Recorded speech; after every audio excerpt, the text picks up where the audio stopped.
नमस्कार मित्रांनो, तुम्ही यशवंतराव चव्हाण महाराष्ट्र ओपन युनिव्हर्सिटीमध्ये शिक्षण घेत आहात का? तर हा आजचा व्हिडिओ तुमच्यासाठी खूप महत्त्वाचा आहे. यशवंतराव चव्हाण मुक्त विद्यापीठच्या विद्यार्थ्यांना गव्हर्नमेंट स्कॉलरशिप आणि फीस रिएम्बर्समेंट मिळू शकते. पूर्ण माहिती जाणून घ्यायची असेल तर हा व्हिडिओ शेवटपर्यंत नक्की पहा. यशवंतराव चव्हाण मुक्त ओपन युनिव्हर्सिटी ही महाराष्ट्राची एक ओपन युनिव्हर्सिटी आहे जी 1989 साली सुरू झाली आणि नाशिक येथे आहे. इथे UG, PG, डिप्लोमा आणि अनेक डिस्टन्स कोर्स उपलब्ध आहेत.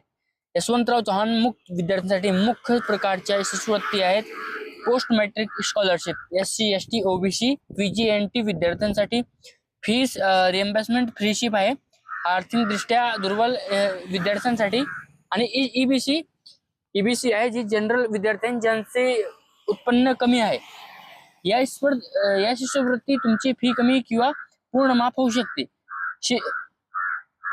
शिष्यवृत्ती मिळवण्यासाठी खालील अटी पूर्ण कराव्या लागतात. महाराष्ट्राचा रहिवासी असणे आवश्यक आहे. 10वी पास असणे आवश्यक आहे. आधार कार्ड बँकला लिंक आवश्यक आहे. यशवंतराव चव्हाण मुक्त विद्यापीठामध्ये ऍडमिशन असणे आवश्यक आहे. अर्ज भरण्यासाठी DBT पोर्टलवर अर्ज करावा लागतो. तर तुम्हाला मी काय तुम्हाला डॉक्युमेंट्स लागणार हे सांगून देतो. बघा, 10वीचा उत्तीर्ण सर्टिफिकेट लागेल, तुम्हाला 12वीचं पण सर्टिफिकेट लागेल, पूर्व शिक्षणाची उत्तीर्ण व अनुत्तीर्ण गुणपत्रिका लागेल, तुम्हाला शाळा सोडल्याचा दाखला लागेल. आत्ता चालू आहे 26-27 चालू आहे, तर तुम्हाला त्याचा उत्पन्नाचा दाखला लागेल. वडिलांचा असेल किंवा आईचा असेल, जर वडिलांचा वडील नसतील तर आईचा उत्पन्नाचा दाखला लागेल आणि वडिलांचा डेथ सर्टिफिकेट लागेल. जात प्रमाणपत्र लागेल. रहिवासी दाखला लागेल. महाराष्ट्राचा रहिवासी असणे ह्यात आवश्यक आहे.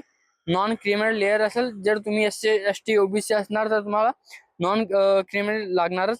डिक्लेरेशन सर्टिफिकेट लागणार. शिक्षणात खंड पडल्यास तर तुम्हाला गॅप सर्टिफिकेट द्यावं लागेल. आणि तुम्हाला मी इथे दाखवतो, हा जी आहे हमीपत्र आहे, हे तुम्हाला ते फॉर्म मध्ये भरून अपलोड करावं लागेल.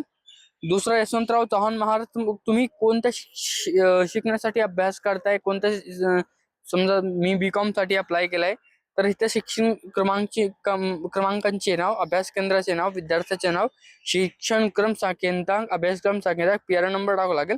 आणि हे फॉर्म भरून कॉलेजचा शिक्का आणि त्यांची स्वाक्षरी लागेल. शिष्यवृत्ती योजनेचा पर्याय स्वीकारून प्रवेश अर्ज सादर करणाऱ्या विद्यार्थ्यांनी विद्यापीठ संख्येचा ऑनलाईन प्रवेश अर्ज सादर करून अपलोड करायचे. हे हमीपत्र तुम्हाला अपलोड करावं लागेल. तर तुमचं नाव, तुमची स्वाक्षरी, स्थळ, दिनांक लागेल. आणि इथं बघा, तुम्हाला यशवंतराव चव्हाण महाराष्ट्र मुक्त विद्यापीठाच्या विद्यार्थ्यांचा जात प्रयोगनिहाय विभाग व विभागनिहाय लागू असलेल्या योजना आहेत. हे तुम्ही बघा, वाचू शकता. तुम्ही कशासाठी अप्लाय करू शकतायत. तुम्ही ह्या सब्जेक्ट साठी तुम्ही स्कॉलरशिप घेऊ शकता. BA, BCom, MA Urdu, MA BCom, MA master of MBA साठी पण इथं तुम्ही स्कॉलरशिप घेऊ शकता. MBA साठी स्कॉलरशिप नाहीये. BCA साठी स्कॉलरशिप नाहीये. मास्टर ऑफ कम्प्युटर अप्लिकेशन साठी पण नाहीये.